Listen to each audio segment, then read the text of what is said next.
तस्तौसा news में अहम खबर से आपको आगाह कर रहे हैं। तहसील तौसा शरीफ में नायाब परिंदों और बटेरों का गैर कानूनी शिकार करने वालों के खिलाफ महकमा वाइल्ड लाइफ की कार्रवाइयां जारी हैं। अहम खबर से आपको आगाह किया जा रहा है। तहसील तौसा शरीफ में नायाब परिंदों और बटेरों का गैर कानूनी शिकार करने वालों के खिलाफ महकमा वाइल्ड लाइफ की कार्रवाइयां जारी हैं। तफसीलात के मुताबिक डीजी वाइल्ड लाइफ पंजाब के विजन और deputy director wild life assistant director wild life की हिदायत की रोशनी में बटेर का गैर कानूनी शिकार करने वालों के खिलाफ महकमा वाइल्ड लाइफ तहसील तौसा सर्कल ने रेतड़ा, वहवा, सिटी तौसा और सदर के इलाकों में सर्च ऑपरेशन के दौरान मुतादिद शिकारी धर लिए।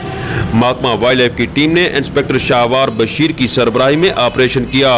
ऑपरेशन में हिस्सा लेने वालों में वाइल्ड लाइफ वॉचर कमर अब्बास, इशफाक हुसैन, मोहम्मद अफजल, मुस्तनसर हुसैन, मोहम्मद तनवीर, गुलाम अकबर शामिल हैं। बटेर का शिकार करने पर मुलजमान के खिलाफ कार्रवाई की गई। इस मौका पर 5 सामान बमाए, 5 किट, 15 अदद स्पीकर, 5 बैटरीज और 6 अदद जाल भी बरामद कर लिए गए।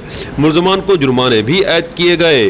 अवाम ने महकमा वाइल्ड लाइफ की इस कारकर्दगी को सराहा। इस मौका पर वाइल्ड लाइफ इंस्पेक्टर शाहवार बशीर ने तस्तौसा न्यूज़ से गुफ्तगू भी की। उनका कहना था कि हुकूमत की हिदायत की रोशनी में किसी को भी गैर कानूनी शिकार करने की इजाज़त नहीं दी जाएगी।